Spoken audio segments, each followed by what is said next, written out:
pessoal, estamos aqui para mais uma aula. Vamos tentar apresentar o conteúdo de uma maneira mais acessível o possível, ok? Vamos falar dos princípios do Código de Processo Penal. Para isso, precisamos entender qual é a finalidade ou qual o conceito de processo penal em si, né? Conforme nos ensina o Guilherme Nutt, ele apresenta da seguinte forma: é o corpo de normas jurídicas cuja finalidade é regular a persecução penal do Estado.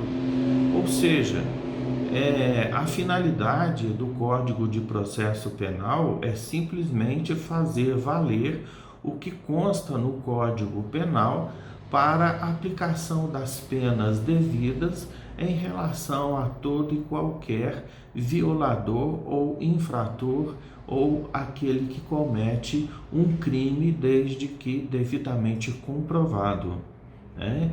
Para se ter esta comprovação, é necessário que haja uma investigação completa, e para que ela exista, é necessário também o cumprimento das normas processuais legais penais que podem dar alicerces ao Estado, a fim de que este possa proceder à busca da verdade real em relação ao crime cometido, à infração cometida.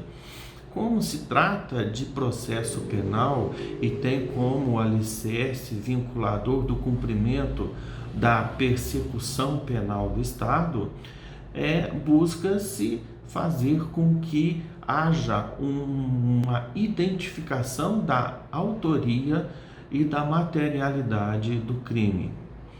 Para que estes itens sejam alcançados no Código de Processo Penal, é necessário entender, primeiramente, a existência de princípios reguladores que norteiam todos os passos, todos os procedimentos dentro do processo penal. Princípios em direito traz uma conotação jurídica muito importante para todo o contexto da operação do direito em qualquer área. Os princípios, eles demonstram o caminho que deve ser seguido por todos os operadores do direito, a fim de que possa se estabelecer um critério cuja proximidade com a verdade seja o bastante para identificar o que realmente diz a norma em relação aos fatos que estão colocados nos autos para identificação do autor e da materialidade. Os princípios, eles estabelecem uma forma de integração entre as normas existentes no direito, principalmente no Código de Processo Penal. Ele favorece a interpretação das normas, dos passos, dos procedimentos, favorece a integração entre vários elementos do Código com outros dispositivos penais, outros dispositivos legais, assim como facilita a aplicação do direito positivo em busca da persecução do Estado em relação à busca da verdade real dentro do processo penal. Há várias garantias que constituem alicerces de outras, assim como há direitos que se confundem com garantias.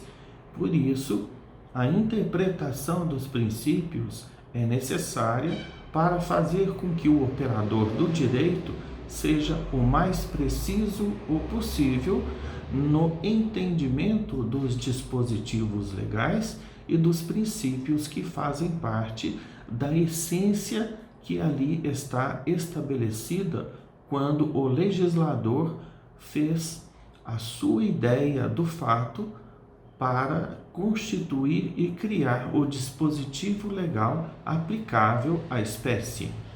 Assim, no processo penal, o acusado tem direito à ampla defesa e isso faz parte da garantia do devido processo legal. Para fazer com que essa defesa seja efetiva, seja realizada dentro dos padrões legítimos consagrados na lei, é necessário que haja a garantia do contraditório.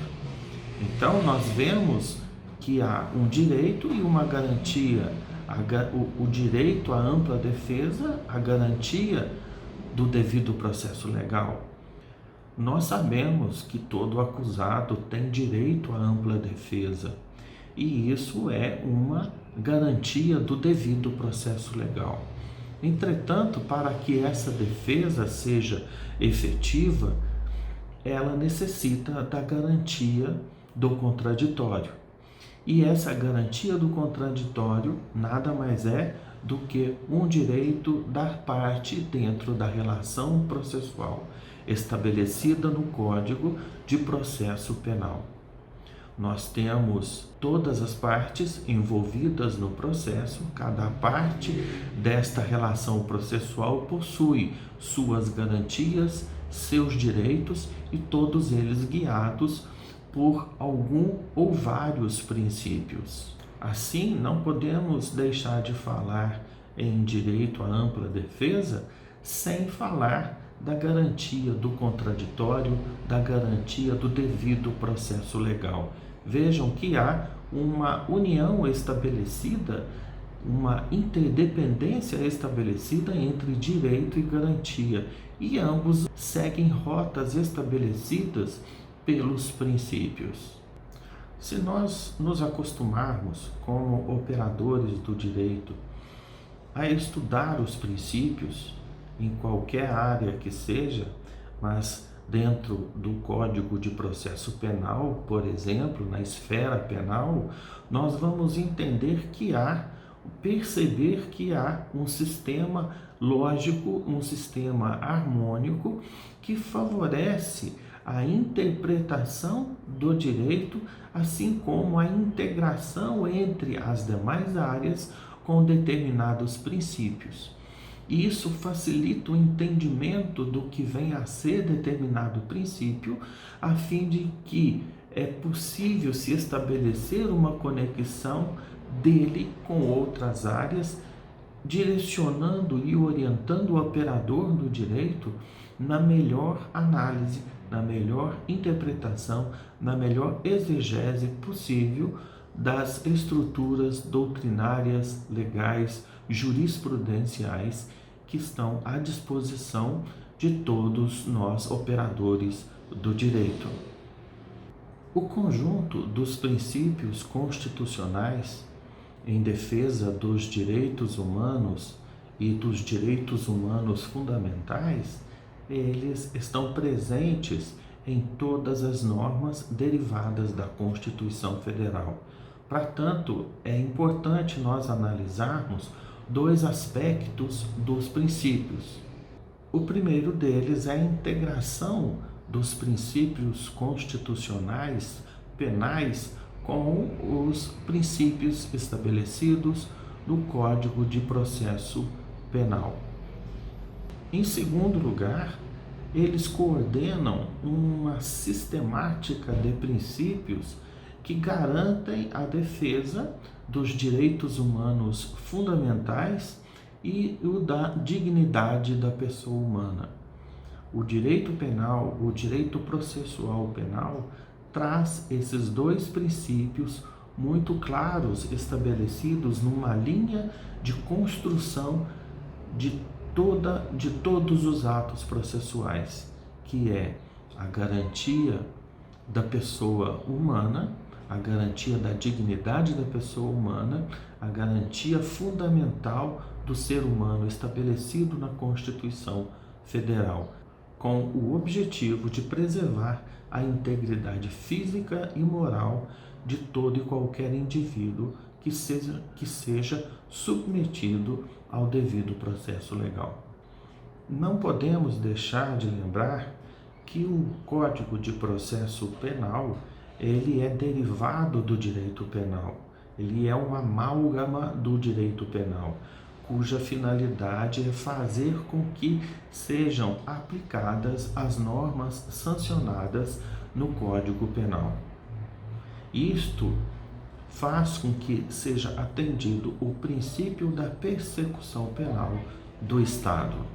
Os princípios que regem os direitos fundamentais do ser humano não só estão estabelecidos na Constituição Federal, no artigo 5º e demais, assim como na Declaração Universal dos Direitos do Homem. Então, estes são os princípios que regem a dignidade da pessoa humana e os princípios do devido processo legal.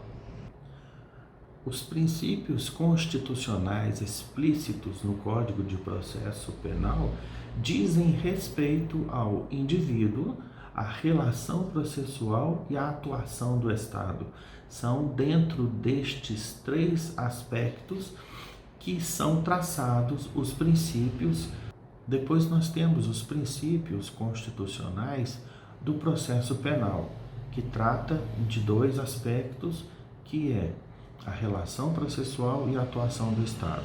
Depois nós temos os princípios meramente penais, que também trata destes mesmos dois aspectos, que é o aspecto da relação processual e o aspecto da atuação do Estado. Portanto, nós temos três áreas, três conjuntos de princípios constitucionais que foram estabelecidos para guiar todos os atos processuais. Conforme nós vimos anteriormente, são três os conjuntos: os princípios constitucionais explícitos, depois os princípios constitucionais implícitos no processo penal e, por fim, os princípios meramente processuais penais. Dentro do conjunto dos princípios constitucionais explícitos no processo penal, nós temos aqueles relacionados ao indivíduo, relacionados à relação processual e relacionados à atuação do Estado. Quanto àqueles relacionados ao indivíduo, nós temos o princípio da inocência, o princípio da ampla defesa. Quanto ao princípio relacionado à relação processual, nós temos o princípio do contraditório. Quanto àqueles relacionados à atuação do Estado, nós temos o princípio da imparcialidade do juiz e aqueles concernentes à iniciativa das partes. Quanto ao conjunto de princípios constitucionais implícitos no processo penal, nós temos aqueles relacionados ao indivíduo. Nós temos aqueles relacionados à relação processual, no caso, é o princípio do duplo grau de jurisdição. Quanto àqueles concernentes à atuação do Estado, nós temos o princípio do promotor natural e imparcial, o princípio da obrigatoriedade da ação penal e o princípio da indisponibilidade da ação penal pública. Depois nós temos o princípio da oficialidade, princípio da intranscendência e o princípio da vedação do duplo processo pelo mesmo fato. Depois nós temos o conjunto de princípios constitucionais meramente processuais penais. Princípio da comunhão da prova, princípio da verdade real, princípio da oralidade e suas consequências.